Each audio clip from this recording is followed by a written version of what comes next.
Discuss किया था forward pass तक, and how can we draw and identify activities and then draw the activity network diagrams.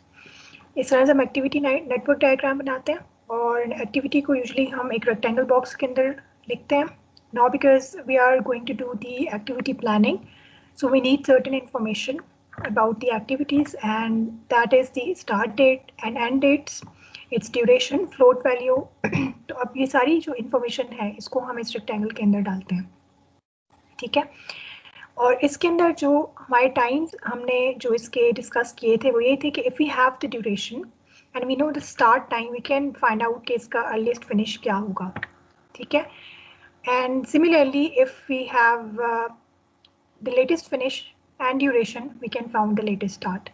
early start और earliest finish वो है जो आप यूजुअली जब आपका प्रोजेक्ट एक गो में स्टार्ट होता है और आपको ड्यूरेशन पता होती है और इस एक्टिविटी के बाद एक नेक्स्ट एक्टिविटी ने परफॉर्म होना है, तो वो एक एस्टिमेटेड ये वाला टाइम होता है कि इस टाइम पे जो स्टार्ट हो जाए और इस टाइम पे फिनिश हो जाए। Latest start and latest finish is the time of the activity when it is delayed, ठीक है। तो latest start will be when it will be start later than its earliest start, ठीक है। जब उसकी अर्ली स्टार्ट से थोड़ी सी वो डिले हो जाती है, इसको हम लोग लेटेस्ट स्टार्ट कहते हैं। और लेटेस्ट फिनिश भी हम लोग उसको कहते हैं जब भी लेट फिनिश होती है, later than its earliest finish. So sometimes if an activity is being started late, ठीक है, तो it can effect the another activity, and sometimes अगली एक्टिविटी तो इतना इस टाइम पे या स्टार्ट हो रही होती है कि इसके लेट होने से भी अगली एक्टिविटी को फर्क नहीं पड़ रहा होता। सो ये हम किस तरह से अपने overall, because we have numerous activities, तो हम किस तरह से इजीली अपने आप के लिए ये वाली इंफॉर्मेशन एक्सट्रैक्ट कर सकते हैं, and that we can do by CPM which is called as critical path method, जो कि आप सीख रहे हैं, जिसका फर्स्ट स्टेप आपने ये सीखा था कि when you have the duration of an activity you can find out the earliest start and earliest finish off every activity. So when we are doing that and we are going into the forward pass, because we are going from the start date and we are trying to determine the finish thing, right? तो आप आगे की तरफ जा रहे हो, इसलिए हम इसको forward pass कहते हैं। और forward pass का objective ये होता है that you identify the earliest start, you compute the earliest start and earliest finish।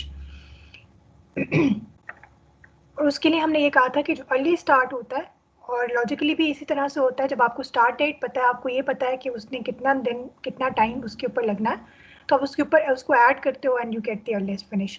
तो अर्लीस्ट फिनिश जो हमारे पास यूजुअली वैल्यू आती है, that is earliest start plus duration. So हम इसको ड्यूरेशन के बाद जो अर्लीस्ट फिनिश बेसिकली आता है, उसको एक्चुअली वो दिन होता है या वो वीक होता है जिसके ऊपर हम नेक्स्ट एक्टिविटी को स्टार्ट कर सकते हैं।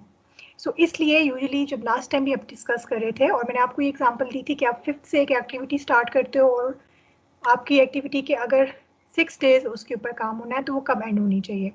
तो अगर हम लोग 5th + 6 करते हैं, 5 + 6 करते हैं, इट गिव्स अस 11। लेकिन अगर हम जनरली सोचें तो अगर 5th डे पे भी काम कर रहे हैं, 6 पे, 7 पे, 8 पे, तो 10th डे पे आके एक्चुअली उसके 6 डेज पूरे हो जाते हैं। लेकिन मसला ये है कि 10 डेज पे तो हम ऑलरेडी इस एक्टिविटी पे काम कर रहे होंगे, हम उस दिन पे नेक्स्ट एक्टिविटी नहीं स्टार्ट कर सकते। सो अर्लीस्ट फिनिश यूजुअली हमारा वो वाला टाइम होता है जिस टाइम पे ये वाली एक्टिविटी फिनिश हो जाए and we can start the next activity. So जो अर्लीस्ट फिनिश होता है, that becomes the earliest start of next activity. So whenever we are estimating all these things for an activity, उसको हम current activity कहते हैं, और उसके बाद वाली को सक्सेसर कहते हैं, उसकी पीछे वाली को हम प्रीडिसेसर कहते हैं। सो जो हमारा करंट एक्टिविटी का अर्लीस्ट फिनिश होता है, it becomes the earliest start of the successor activity.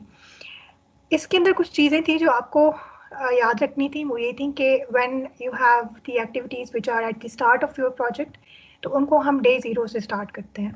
The reason being the same one कि हम क्योंकि अर्लीस्ट फिनिश फाइंड आउट करने के लिए उसके अंदर ड्यूरेशन को ऐड करते हैं, तो एक दिन हमारा एक्स्ट्रा उसके साथ ऐड ना हो जाए, इसलिए हम उसको डे 0 से डे 0 कहते हैं, ठीक है, क्योंकि डे 1 पे ऑलरेडी काम स्टार्ट हो चुका हुआ होता है।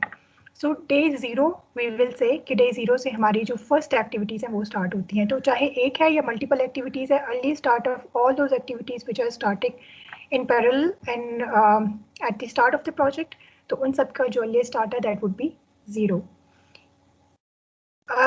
वी ऑल्सो डिस्कस कि जो एक करंट एक्टिविटी है उसका जो अर्लीस्ट फिनिश है, it will become the earliest start of the next activity.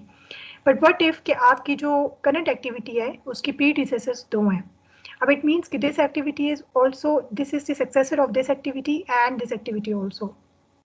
So this activity, which is over here, cannot start until and unless these two activities have been finished. So it means कि day 7 और day 10 दोनों activities जब ये वाली ख़त्म नहीं हो सकती होती, ये वाली activity हमारी start नहीं हो सकती है. So एक activity day 7 पे ख़त्म हो रही है और एक activity हमारी day 10 पे ख़त्म हो रही है. So it's pretty much logical कि आप day 7 पे ये वाला काम start नहीं कर सकते क्योंकि ये इस पे भी dependent है. तो जब तक ये वाली activity fulfill नहीं हो जाती हम यहाँ पे काम start नहीं कर सकते. So when you have multiple activities at predecessors, current activity के predecessors अगर मल्टीपल हैं तो उसमें जो आपकी मैक्सिमम वैल्यू होती है उसको हम लोग अर्लीस्ट फिनिश की, उसको हम अगले का अर्लीस्ट स्टार्ट बनाते हैं. और लॉजिक यही है कि जब तक दोनों खत्म नहीं हो रही, वो नहीं स्टार्ट हो सकती, तो इट मीन्स के the activity which will be finish latest उसका हम अर्लीस्ट फिनिश उठाते हैं. सो इसको हम लोग, ये जो EF जो मैक्सिमम EF होता है उसको हम लोग लेटेस्ट अर्लीस्ट फिनिश भी कहते हैं. Latest earliest finish means that is the earliest finish which is ending at the last of, which is the late one, which is the latest one and which is ending at the last of all other activities.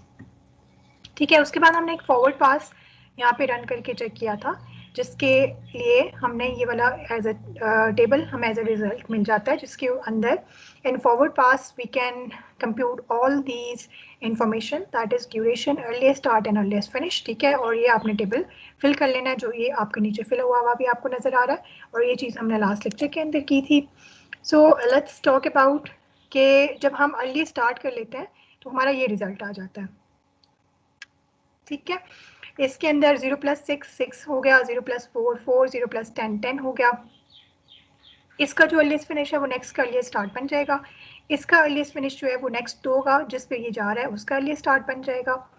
अब यहाँ पे जब आप as पे आ जाते हैं तो you have to think because you have two predecessors, तो आपको सोचना पड़ेगा कि आप इन दोनों में से किसका अर्लीस्ट फिनिश उठाएंगे. In forward pass you take the maximum value of the earliest finish.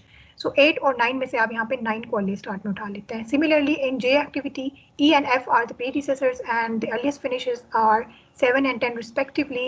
So the maximum value is 10 and 10 will goes to earliest start of the activity G. ठीक है. ड्यूरेशन को आप एडअप करते हो, ये आपका हो जाता है जी. आपने जो फॉरवर्ड पास के अंदर जो काम किया that is the end result for that. हमारा जो नेक्स्ट स्टेप होता है in critical path analysis that is going the backward pass. और बैकवर्ड पास हम करते हैं to find out the earliest finish and latest finish and latest start. अब जब हम बैकवर्ड स्टार्ट पे चलते हैं तो एज इट इज बैकवर्ड्स तो everything will be opposite of the forward pass and you will be starting from the last activity and you will go backwards towards the earlier activities, right? Backward pass में ये होता है कि आपकी जो सबसे आखिरी वाली एक्टिविटी होती है या मल्टीपल एक्टिविटीज़ हैं, अगर आपकी जो आखिरी वाली एक्टिविटी एक ही है तो उसका जो अर्लीस्ट फिनिश है वही उसका लेटेस्ट फिनिश आप बना देंगे. उसकी वजह ये होती है दैट वी अज्यूम कि अगर यहाँ से कोई एक्टिविटीज़ लेट हो भी रही हैं तो हमारा प्रोजेक्ट लेट नहीं होना चाहिए. सो जो हमारी आखिरी एक्टिविटी का अर्लीस्ट फिनिश है वो ही इसका लेट फिनिश भी होगा. It shouldn't be late. ठीक है. क्योंकि अगर आपकी आखिरी एक्टिविटी लेट होती है it means your project is being late that you can not afford and you are trying to avoid that. So you can write over here 11, but in this case you have two activities which are actually running concurrently at the end of the project. So backward pass के अंदर ये होता है कि आप जो earliest finish है उसको आप लेटेस्ट फिनिश बना लेते हैं. और how will you do that? जब आपके पास मल्टीपल एक्टिविटीज़ होती हैं तो उसके अंदर आपको, अगर लॉजिकली स्पीकिंग हम बात करें तो हमारे जो ड्यूरेशन, हमारी इस टोटल प्रोजेक्ट की ड्यूरेशन बनती है फॉरवर्ड पास में, हमें ये इन्फॉर्मेशन मिलती है कि जो हमारे लेटेस्ट जो अर्लीस्ट फिनिश होता है फॉर दी लास्ट एक्टिविटी वो हमारी एक्चुअली पूरे प्रोजेक्ट की ड्यूरेशन होती है. सो 13 का मतलब है कि 13 वीक्स में हमारा ये पूरा प्रोजेक्ट हो जाएगा क्योंकि आखिरी वाली जो इसकी दो एक्टिविटीज़ हैं उसमें से जो ये वाली एक्टिविटी है वो 13th वीक पे आके ख़त्म हो रही है. सो हमारा प्रोजेक्ट 13th वीक तक चलेगा. ऐसे ही होगा. सो इसका मतलब है अगर हमारा प्रोजेक्ट 13th वीक तक चल रहा है तो इस वाली एक्टिविटी को भी तो हम 13 वीक तक चला सकते हैं, right? You will have to give me 5 minutes. I'll be back.